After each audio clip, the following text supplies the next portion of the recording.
اللہ تعالیٰ بے نیاز ذات ہے، نہ اسے ہماری ضرورت ہے اور نہ ہی ہماری عبادت کی ضرورت ہے۔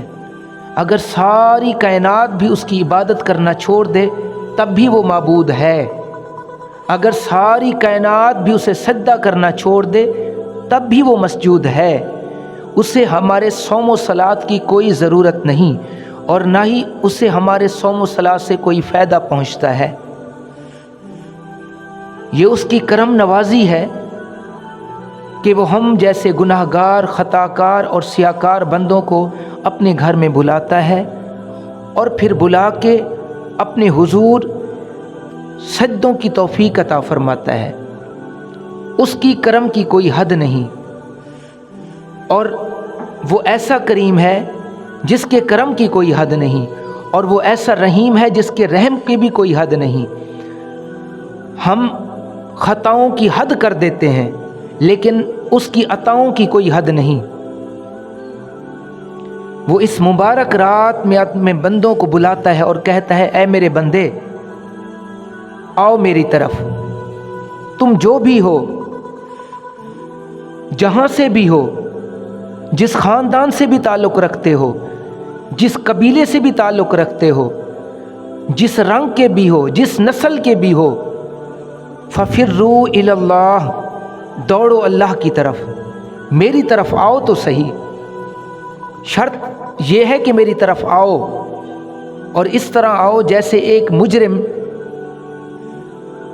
اپنے جرم کے اعتراف کے بعد اپنے آقا کے حضور میں پیش ہوتا ہے، اور جب آؤ اس طرح سے آؤ کہ اپنے گناہوں کو یاد کر کے اور اپنے گناہوں کا اعتراف کر کے پشیمانی کو اپنے ساتھ لیتے ہوئے، عاجزی کو اپنے ساتھ لیتے ہوئے آ کے میرے حضور جھک جاؤ، اور جھک کر پھر مجھے پکارو۔ ان اللہ سمیع علیم، میں سننے والا ہوں۔ اب تمہاری مرضی، تم مجھے بلند آواز میں پکارو یا اپنے دل میں پکارو، کیونکہ وَأَسِرُّوا قَوْلَكُمْ أَوِ اجْهَرُوا بِهِ، اللہ تعالیٰ ہر چھپی اور ظاہر چیز سب کو جانتا ہے۔ اللہ تعالیٰ ہمارے ظاہر سے بھی واقف ہے اور ہمارے باطن سے بھی واقف ہے۔ ان اللہ علیم بذات الصدور، اللہ تعالیٰ ہمارے دل کی پوشیدہ باتوں کو بھی جانتا ہے۔ اللہ تعالیٰ ہمارے دل کے پوشیدہ رازوں سے بھی باخبر ہے۔ جس طرح بھی ہم اللہ کو پکاریں گے وہ سنے گا، شرط یہ ہے کہ ہم خلوص نیت سے اللہ کو پکاریں اور ہم اپنی قدر کو پہچانیں۔ جس طرح کہ اقبال نے خود ہی کا درس دیا تھا، انسان جب اپنی قدر کو پہچانے گا کہ میں خود کیا ہوں۔ جب اللہ تعالیٰ نے مجھے بنایا تو تمام مخلوق میں سے مجھے انسان بنایا، اور جب مجھے مذہب دیا تو مجھے مسلمان بنایا، اور جب مجھے نبی دیا تو نبی مہربان دیا، اور جب مجھے مہینہ دیا تو ماہ رمضان دیا۔ کتنا میں خوش نصیب ہوں، میری نسبت کس نبی مہربان آقا دو جہان صلی اللہ علیہ وسلم سے ہے۔